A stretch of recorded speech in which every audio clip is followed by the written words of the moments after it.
네, 강의 다시 이어가겠습니다.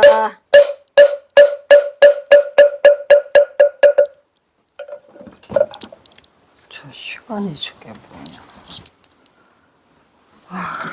힘들어, 너무 힘들어서 오늘은.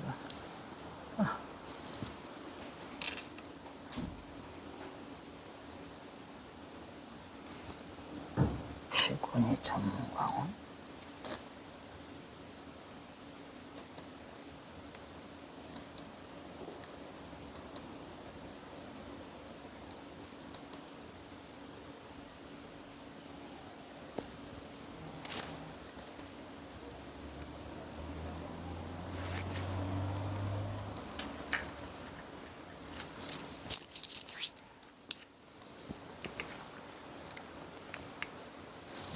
경어의 불도유 삼교회통.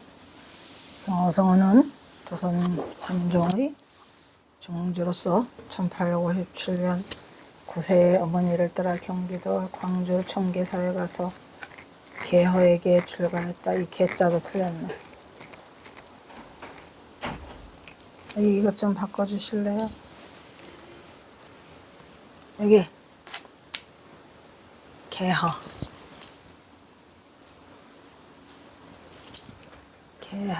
이걸 써야 되는데, 이거 해수나무 개.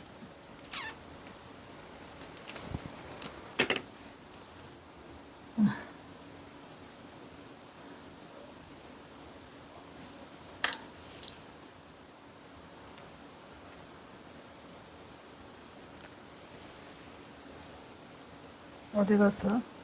개수나무 개. 거기 있다.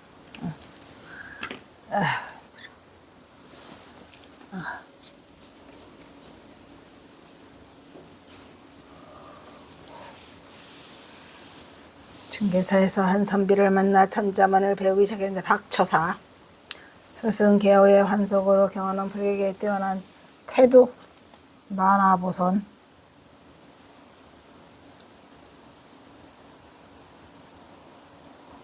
입전수수도 또 틀렸네. 입전수수.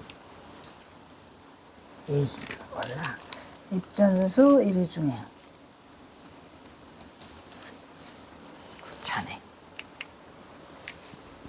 억불승현 시대의 불교와 유교가 가까이 한데 보이는 인연이 있는 곳이 어디더라? 동학사다죠.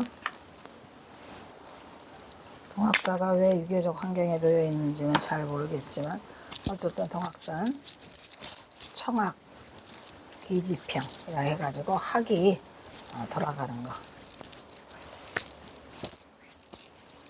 귀소형 속자지. 유일무이한 명당지로서 국군을 기원하며 국사를 가히 성취할 만한 토양이라고 전하는데 오늘 너무너무 피곤해. 토해서 이와 같이 동학사에는 어느 사찰에서도 할 수 없는 현상이 있죠. 우리나라 역사에서 신라에 이은 고려조의 불교 송상에 비해서 조선시대의 순교 억불 정책은 널리 알려진 사실인데 동학사에서는 신라와 고려, 조선 왕조가 불교와 유교적인 관계를 기묘하게 맺어서 우리나라에서 아마 전국의 사찰 중에서는 동학사만 그럴 거예요. 희한하죠. 그 증거로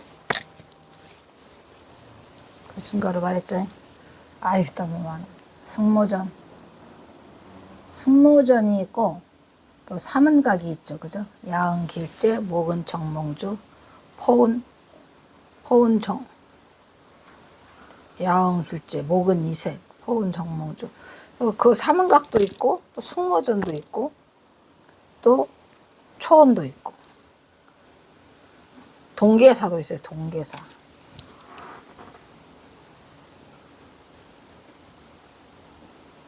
여기 동계사도 있고.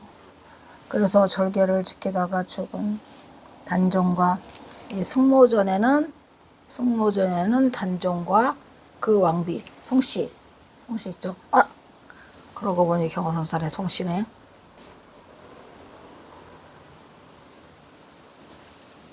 그 절개를 지켜 죽은 사육신, 생육신, 안병대군, 종친 이렇게 해서 전려를 89일을 보신 진짜 성실해 이게.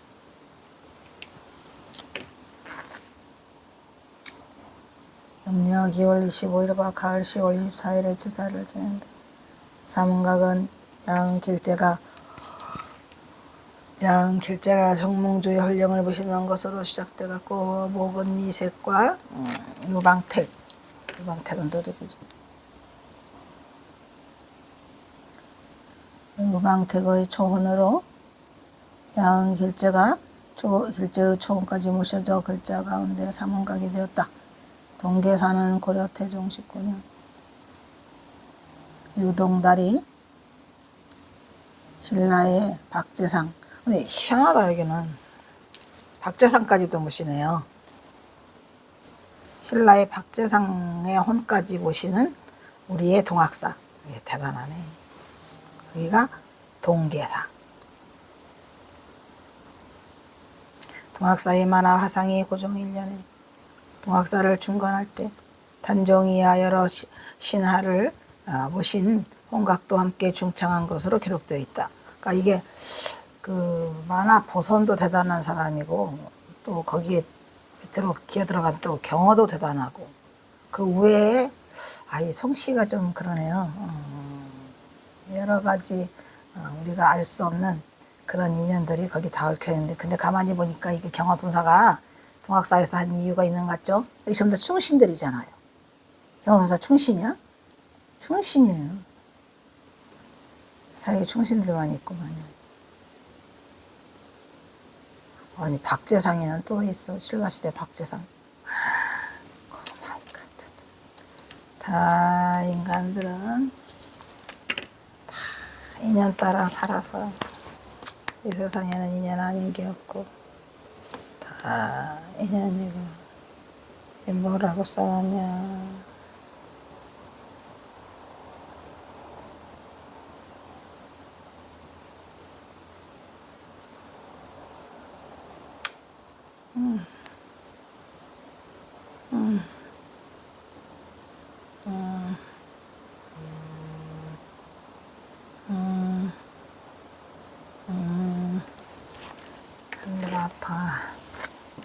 아파.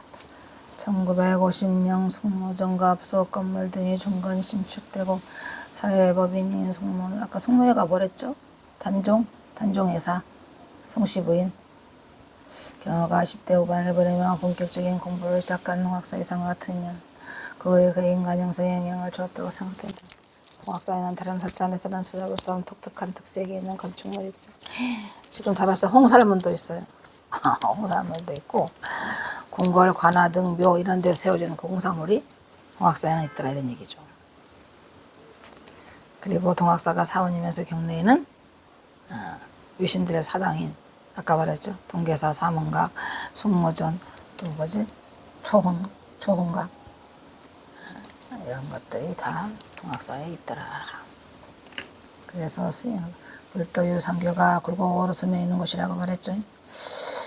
그래서 동학사에는 학이 있었고 동방예학의 정몽주가 태양한 데서 동학사를 지었다는 뜻도 있고 그 다음에 진인이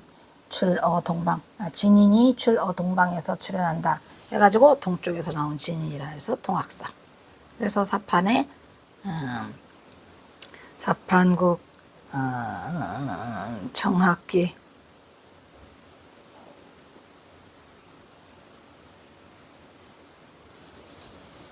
연소열 영에 연소열이 아니죠.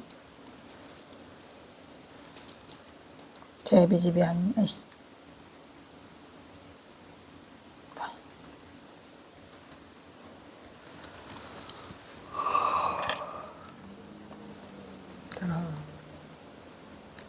아이고 얘는 왜 이러냐.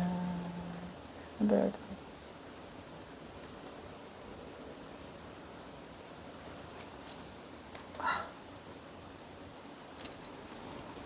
기서영 거론하기 보금자리를 찾아가는 형국 그 학자를 짜서 지었다는 설도 있다. 여기에서 진인이란 도교에 이 진인에서 유래된 것으로 도교 사상도 또 들어있네 그러면 그죠? 경화선사도 진인이라고 했으니까 도교 사상이 짙게 깔려있는 명칭이라고 말할 수 있을 것이다. 아주 유불도 3개가 똘똘똘똘 뭉친 동학사에서 우리 경화선사가 태도를 성취하고 그렇게 하셨으니 오직하겠어요. 동학사가 영산이라고 풀리는 거. 해 뜨는 곳이요? 아, 계룡산. 그러네. 그러고 보니 계룡산 동학사구만. 해 뜨는 곳에 동쪽에서 진인이 나오는 곳이고 예부터 성스러운 동물로 여긴 청학이. 우리는 백학은 봤는데 청학은 못 봤어요. 청학 귀소형이래잖아요. 그러니까 동학사가 보통이 넘죠. 그리고 뭐 한마디로 말하면 계룡산 동학사잖아요.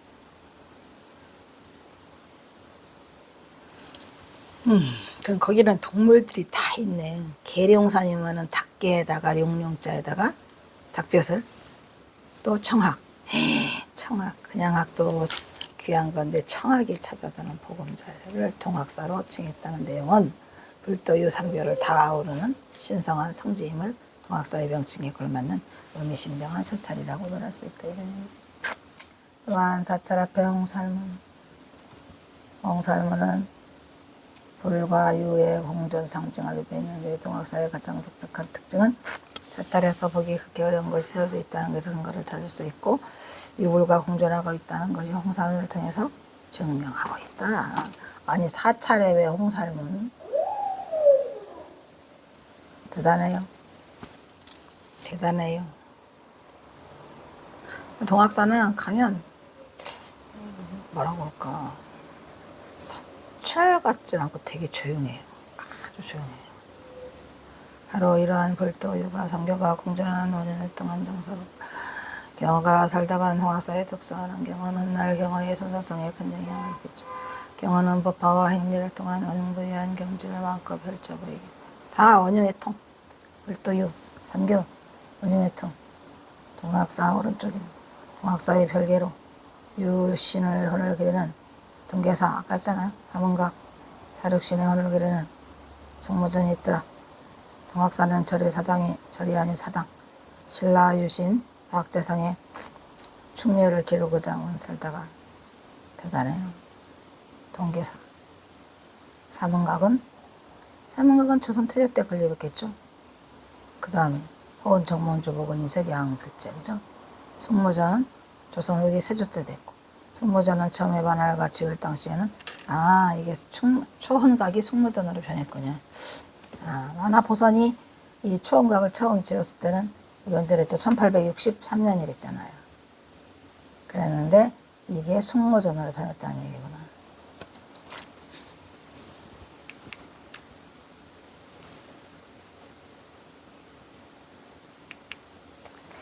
이처럼 동학사는 볼도와 공존하는 운영에 통한 정서로 경어는 바로 이곳에서 동학사의 영향을 받았을 것으로 청계사도 동학사로 자리를 옮긴 경어는 새로운 스승으로 조선 천하의 대강보만 앞서는 것이다. 경학을 배우고 여기에 두루 섭렵하여 동달치 않은 바가 없었더라. 이때 경어의 생애 중에 가장 혈기왕성한 시기요? 가장 혈기왕성한 시기. 그러네. 동학사가 가장 혈기왕성한 시기네요. 그의 정신적 지주는 불도유 삼교가 나란히 공존한 원흉에 통한 이장수 동학사로부터는 성대했다고 하면 그렇군요. 그러니까 경화선사가 불도유 삼교에 등통하고 원흉에 통하고 또 대범한 기상을 갖추고 또 충신이고 애국자고 이러한 모든 바탕이 이 동학사에서 비롯됐어요. 동학사에서 모든 영향을 받아들 것이다. 이런 얘기죠. 헐, 그런 것 같아요. 이처럼 경우가 10대 후반을 이거 동학사에서 본격적인 공부를 시작한 동학사의 특수한 환경은 그 후 그 인격 형성에 꽤 적용하며 경화생애 전반에 걸쳐 절대적인 영향력을 행사하여 경화만의 특별한 삶이 연출됐다. 그러니까 전봉준 아까 그랬잖아요. 내가 스스로 일을 저질렀다고 해서 스스로 절룩거림이었죠. 스스로 절룩거림에 보낸 세월이라고 한 그게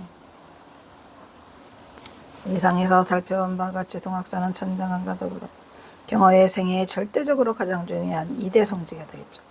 동학사는 상대적으로 잘 많이 안 가요. 천장하면 많이 가는데 그거는 보면은 왜 그러냐, 천장함에 가면 경어선사의 그 숨결이 아직도 남아있잖아요. 방이 있고 원성문이 있고 해월굴이 있고 경어선사 그 수월스님이 했던 아궁이도 있고 제비바위도 있고 많이 있어요. 근데 동학사에 가면은 없지요. 조실방 하나 남아있어요. 조실방이 조그만한데 그거 하나 남아있죠. 그러니까 동학사는 상대적으로 안 가요, 사람들이. 경어의 오도 좋다. 동학사 초대 강백 만화의 주자 경어성우. 그의 나이 약관 23세 1871년 동학사에서 제2대 강백 강의를 열었다. 경어 또 만화의 뒤를 이어 대강백으로 쩌렁쩌렁 두번 팔대로 움직였어요. 그의 이름을 떨치니 동학사는 아이고 이거 뭐냐 이거 동자 이거 바꿔주시겠어요. 동학사는 가히 대명당으로 스승과 제자의 도인은 1879년에 이곳에 극근 깨달음으로 한국의 선풍을 드날리는 경어성우의 박철대오 대오 철견을 정점을 이루고 있더라. 그냥 보지도 않고 그냥 가서 많고만 자가. 그래도 또 칠리는 또 동자는 다 쳐놨어요. 아주 꼴값을 떨어요. 동력도 꼴값을 떨어요.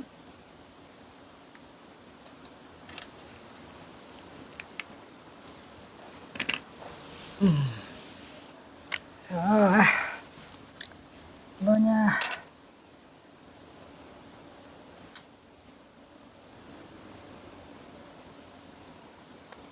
이것도 이 주검을 보고 발심한거리는 그 제목이 경어 1화에 있죠.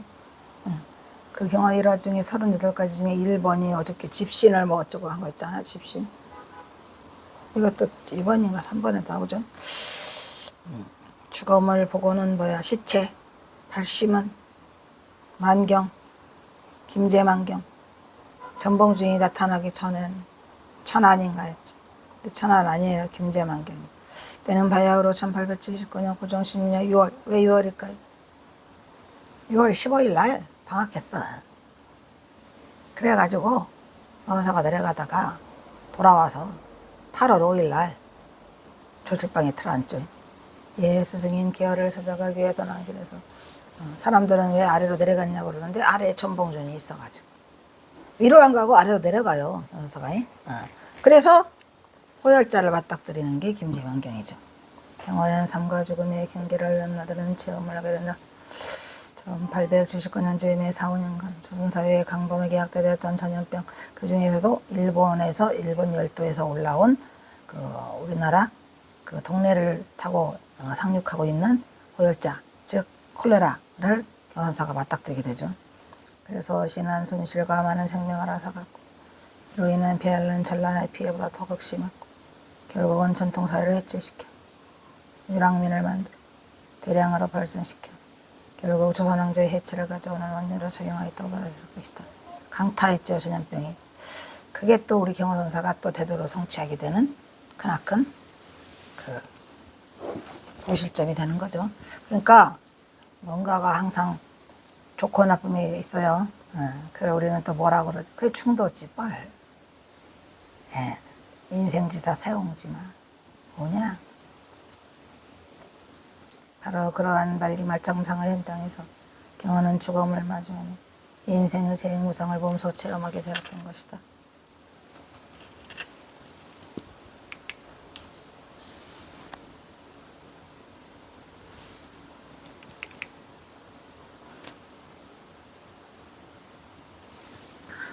이게 뭐야? 이처럼 경호는 그의 전생에 내내 조선왕조의 해체와 더불어 찾아온 일본의 식민지 그로 인한 구한말의 사회적 불안과 모순을 보면서 체험하는 과정을 통해 인생의 근본적인 문제를 절감하고 고심했던 불운한 천재. 다 끝나. 불운한 천재죠. 불운한 천재. 고독한 식자. 누가 이렇게 말을 잘했어. 이 인간 미쳤나봐. 불운한 천재로 고독한 식자지 뭘. 근데 사실은 이 고독하니 왜 고독했는지를 몰랐죠. 그지? 경허선사는 경허선사 자체가 고독하지 않아요. 왜? 나는 본래 천성이 사람들과 섞여 살기를 좋아하고 꼬리를 진흙 속에 끌고 다니는 것을 좋아한다 라고 해서 경허선사가 본래 고독한 게 아니었다는 거죠. 근데 이 전봉준하고의 관계가 동학농민이 일어나면서 남에게 말할 수 없는 고독을 느끼고 고독 속에서 혼자 살아야 돼. 그래서 불운한 천재, 고독한 식자. 이게 다 경어네. 불운한 천재, 고독한 식자. 에휴, 천재면 뭐 어디야. 천재면.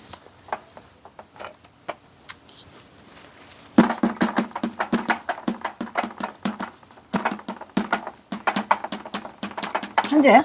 천재. 고독해? 근데 고독한데 너무 많은 거 다 식자야, 식자. 이게 경어의 상징적인 말 같으네요. 일제는 이러한 상황을 개전한다. 경어는 천안한마, 천안이 아니랬죠. 폭풍우를 만나서 6월달이니까 막 장마비가 막 장대처럼 쏟아지고 그랬겠죠. 주여 밑에서 비를 주는데 사람들이 한 경어에게 밥 한 끼 주세요. 잠시 쉬었다 갈게요. 안 돼. 이래가지고 다 쫓아냈어. 그래서 피할 수가 없었죠. 마을 사람들이 야박한 심정을 이상하게 생각했어요. 경어가 쫓아내는 이유를 모르니까 경어사는 그때까지만 해도 이 호열자 때문에 되는 줄을 몰랐기 때문에 분노와 공포에 질린 한 마을 사람이 경어를 질타하던 말했어요. 뭐효! 중! 무엇인지는 모르겠으나 이 마을은 전염병이 지혈하여 걸리기만 하면서 있던 사람도 죽는데 어찌 손님을 드릴 정신이 있겠어. 경어는 낙선물이 떨어지는 창문 밑에 가가지고 시체가 산더미처럼 쓰여 있어 언제 죽었는지 알 수 없는 죽음들이 거적에 덮여 있는 것을 보고 목이 조여들고 숨이 막혀 모골이 송이네. 당장이라도 호열자가 그냥 내 몸을 타고 들어올 것 같아. 아유 죽을 것 같아. 공포. 우리가 죽음에 대한 그 극한 공포 상황을 맞닥뜨리면 어떻게 될까요? 경어가 맞닥뜨린 죽음의 공포 속에서 눈앞에서 죽음을 먹던 급박한 상황을 하나는 이렇게 적었다. 하나 전사 경화상 행장. 화상께서 이 말을 듣고 목열이 승연해지고 그렇죠. 정신이 아득해져 죽음이 임박했어. 목숨이 한 호흡지간에 있는 걸 알았죠. 목숨은 어디에 있더라? 호흡 찰나 지근에 있더라. 일체사간이 모두 꿈 같아. 꿈 같아요. 그거 아니래도 꿈 같은데. 바라보던 경치에 지나지 않았음을 알았다. 1871년 고종 8년에 대중의 청약에서 동학사 강원 제3대 강백으로 강의를 열자 그의 명성을 들은 학인들이 전국 방방곡곡에서 하방에 운집하여 동학사 강원원 수백을 헤아렸다. 이런 천하무적의 대강백이 시체 앞에 와서 벌벌 떠는 부쩍 장신이 대거구가 아이고 어쩌나. 그래서 스승 개어에 대한 은혜를 생각하고 한속한 개어의 집을 찾아가려다가 홀자가 창궐한 천안이 아니랬죠. 전봉준이 만나기 전에는 천안 올라가야 되니까. 근데 지금은 내려갔어요. 내려갔다 다시 상경하고 있죠. 지나면서 무더기로 널린 죽음을 발견한다.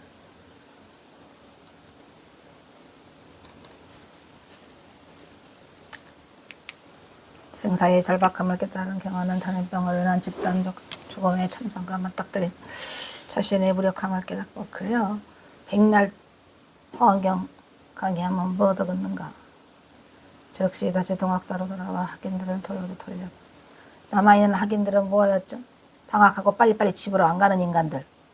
그래서 싹 돌려보내고 문 걸어 잠그고 치열한 참선을 시작했다. 딱 100일 걸렸댔죠? 다투 끝에 이곳 동학사에서 생사를 답변하는 일대사를 이룬다. 려사 미커 와사 토르레. 경어는 일설에 진묵돼서 여러는 효영이 죽었던 것으로 알려져 있죠. 홍산 스님은 그의 저서에서 이렇게 적었어요. 이러한 정형을 빌어봐 경어의 삼수갓산행은 적어도 모친 사망 이후 모친이 열반하시고 난 다음에 가셨을 거다 그런 얘기죠. 모친이 훨씬 일찍 열반하셨던 것 같아요.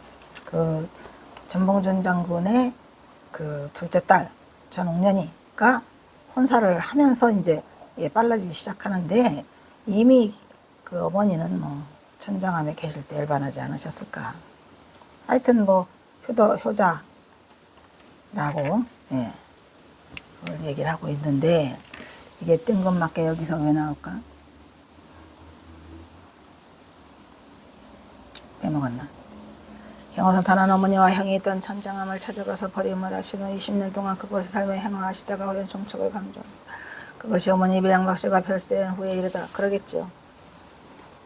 이것도 또 누가 썼어요. 어머니가 살아계신 동안에는 어머니 봉양을 위해 손수 탁발을 안 했으면 맨날 홍성문대 가가지고 탁발에다 어머니 봉양했대잖아요. 이쯤 되면 경호선사도 신목대사 붙지 않은 시라였던 것 같습니다. 신목대사 아시죠? 신목대사는 거기 어디? 성모함. 아니? 성모함. 신목대사에는 저를 보죠. 봉곡사. 봉곡사. 봉곡사 그죠? 봉곡사, 성모함, 만대 영화지지. 그다음에 만대까지 내려가라고 해가지고 지금도 가면은 풀 뽑고 거기 이렇게 성모함 가보셨어요? 성모함. 나도 가서 풀 뽑았는데 풀 뽑고 다 도양해주고 그러고 왔어요. 그러니까 이 인연이 있죠. 또 봉곡사는 누구랑 인연이 있죠? 만공스님이랑 인연이 있죠. 만공스님, 그죠? 만법길 일기하초 도망간 게 그리 도망갔잖아요. 그래서 경호가 그에 쓰던 케어를 찾아가는 과정 동안 희행이 그 맥락이 다 있습니다. 하지만 이 부분을 김태읍은 다른 시각으로 외고 있고 이거를 왜 썼냐. 그러니까 경호가 어머니한테 효자다. 그런데 그 과정이 개어대사한테도 그 경호스님이 효자라. 개어스님을 한번 만나러 간다. 라는 것을 끌고 오기 위해서 이거를 썼네요. 효자다, 효자, 경호스님. 그래가지고 이 부분은 경호법어집에는 간략하게 언급이 되어 있지만 그리운 개어를 만나러 가는 과정은 김태호는 뭐냐, 미주알, 고주알 아주 실감나게 써놨죠. 김태호 없으니까는 실감나게 써져 있어요. 김태읍작 인간경어 경호대사일 때 평전은 나를 불문으로 인도한 은인이 아니냐. 누가? 태어대사가 불문으로 인도한 은인이죠. 라고 말하는 경어의 진설함을 갖고 있다. 대사는 이와 같이 동학사 강당에서 다수한 학인들을 데리고 이력을 보아주다가 하루는 우연히 하속한 스님이 보고 싶었다. 그게 아니고 방학해서 그야 하속을 하였던지 말았던지 나를 불문으로 인도하는 인연이 그는 지금 어디서 어떻게 사는고 내가 지금 대강사가 되어서 있다는 말을 들으면 그가 얼마나 반가울 것이오. 그냥 표현도 그가를 하면 안 되죠. 스승. 근데 이 김태읍 스님의 그 문체를 보면 굉장히 위압적이에요. 그러니까 친일파에 강압적인 그런 게 드러나 있죠. 아무한테나 그거야. 뭐냐? 가서 보자. 인연을 찾아가 보자. 이와 같이 생각을 하고 대사는 행고를 차려가지고 상경의 길에 떠났더라. 필체 같아, 필체. 본인의. 그리고 굉장히 거칠 게 없었던 그런 스님이었던 것 같아요. 그래서 청계사 아래 동구에 있는 그 환속한 스님을 찾아보고 며칠 동안 유린한 뒤에 시골로 내려가는데 이게 지금 엉터리죠.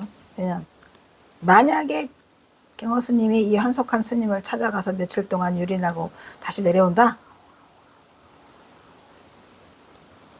경호 스님은 하룻밤도 안 자요. 아시잖아요. 어디 해인사에서도 동안거 결제해주고 하룻밤도 안 자고 그냥 휘다닥. 또 천장암에서도 만공스님한테 전법 흡수해주고 하룻밤도 안 잔다니까 그냥 그 새벽에 휘다닥. 또 어디 자기 안변 서강사에 가서도 개근불사해주고 하룻밤도 안 자고 새벽에 휘다닥이야. 다 휘다닥인데 누가 여기 구질구질하게 여기 개어스님 있는데 가가지고 거기 가서 며칠간을 유리네. 그런 일은 없을 것 같고. 왜냐하면은 경호선사가 이걸 보면은 지금 청계사까지 왔다는 얘기는 상경을 했다는 얘기잖아요. 그런 기록이 없어요. 하려다가 말았지. 예. 그래서 이거는 잘못된 거예요. 방향이 아예 잘못된 거고요. 예, 이건 방향이 잘못된 거예요. 경화선사는 아래로 내려가요. 내려가서 전봉준 장군의 딸이 둘이 있잖아요. 경화선사의 여동생이 난 딸 둘을 돌보는데 핏덩이들이에요. 핏덩이들. 아주 1살, 3살 뭐 이런 식으로. 이게 1879년이니까 그러네. 77년에 죽거든요. 그 여동생이 1877년 4월 24일 날인가 죽어요. 그러니까 1877년에 옥녀, 성녀 이렇게 되어 있거든요. 성녀, 옥녀. 첫째 딸 성녀가 옥녀라고도 부르죠. 옥녀라고도 불려요. 이게 자잘만 헷갈리게 난리도 아닌데 성녀를 옥녀라고 하고 1877년에 75년에 결혼을 했어요. 그래서 76, 77, 2살이네, 2살. 얘가 2살. 그 다음에 성녀 말고 옥녀. 옥녀는 얘는 옥년이라고 경선사가 바꿔주죠. 나중에 보금당에 가서. 얘는 그러니까 2살이니까 이게 3살이요, 3살. 바로 죽었으니까. 1874년에 3살이 아니라 1살. 1살에다 다가 죽죠. 얘는 2살이고 얘는 1살. 그러면 경선사가 그러니까 얘가 1878년에 77년에 낳지요. 그러면 1878년에는 78년 되면은 얘가 3살 되고 얘가 2살 되죠. 3살 되고 2살 돼. 그럼 79년에 경선사가 찾아가니까 얘가 4살 되고 얘가 3살 되는 거죠. 어쨌든 4살짜리 3살짜리요. 4살짜리 3살짜리. 그러니까 핏덩이고 젖먹이가 있어서 젖애미가 있죠. 젖애미가 남평희 씨가 과부로 소방 맞아서 집에 와 있어요. 근데 그때 마침 남평희 씨가 젖애미 역할을 해서 두 딸을 기르고 있죠. 그러니까 기껏 해봐야 3살하고 4살이에요. 애기가. 그러니까 3살짜리 4살짜리니까 경화선사가 가서 돌보고 싶겠지요. 전봉준이는 그때 그냥 동네에서 내내 전봉준이도 훈몽이에요. 그리고 또 약방을 열어가지고 약초를 파는 약초꾼. 그래서 그걸에서 근근히 생계를 유지하면서 살아가고 있었죠. 그래서 경화선사가 아래를 내려가서 들리고, 근데 그때까지만 해도 남평희 씨랑 혼인은 안 하고 그냥 애기 데리고 있죠. 그러다가 나중에 정한수 하나 떠놓고 그냥 남평희 씨랑 혼인을 해서 거기에서도 또 아들 둘을 낳잖아요. 전용현, 전용규. 근데 전용규는 폐병으로 일찍 죽어요. 6살 땐가. 그리고 전용현이만 이제 경화선사가 또 돌봐가지고 또 혼인을 시켜서 무안으로 저수지 마을로 시집을 저기를 좀 해달라고 부탁하고 그러한 찌들찌들한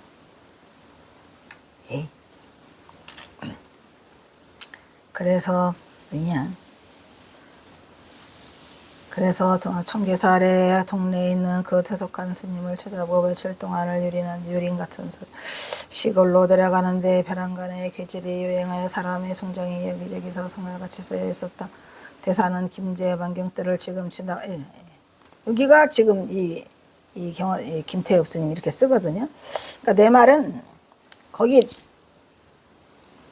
개어 스님을 만나고 지금 김제 만경들을 지금 내려가는 걸로 돼 있는데 제가 보는 거로는 그게 아니고 여기 만나러 가지 않았어요. 그냥 김제 만경들을 내려가 가지고 올라오다가 만나는 거죠. 올라오다가. 왜냐하면 만약에 전봉준 장군이랑을 안 만났으면은 이거 말이 안 되잖아요. 만나고 올라오다가. 그래서 김제만경뜰을 써있어요. 김제만경뜰을 지금 지나오는 판인데 해까지 일몰한 가운데 배가 아파 쌀쌀 아파. 그래서 다소 공포심을 애써서 관세음보살도 불러보고 전수조력도 해보고 온갖 짓을 다 하다가 배가 아픈 중에도 시장안고로 어느 한 집을 들어가려고 하는데 보고 중에 대작하여 지척을 분간할 수가 없었다. 여기서 경화가 시체를 맞닥뜨린 곳은 김태읍이 언급하는 김제만경은 저는 이때는 어이가 없죠. 이때는 잘못된 거라 그랬어요. 내가 참보전 안 나타났을 때죠. 여기 써있잖아요. 김태읍이 언급하고 있는 이 김제만경은 잘못된 오기로 이곳은 여러 서적에서도 언급되어 있는 천안지방을 말한다고 다 거의 천안지방이라고 써있기 때문에 제가 이 김제만경이 잘못됐다고까지 했다니까요.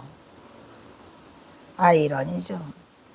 그런데 나중에 전봉준이 2017년에 나타나니까 아이고 잘못된 게 아니고 맞아. 그게 잘못된 게 아니고 경화선사가 뭐 들라고 김제만경뜰을 갑니까? 이런 아이러니가 제가 이 박사 논문 할 때에도 박사 논문에도 지금 이렇게 쓰고 있잖아요. 대단한 일이죠. 박사 논문에도 그렇게 쓰고 있어요. 자, 일단 여기서 또 끊도록 하겠습니다.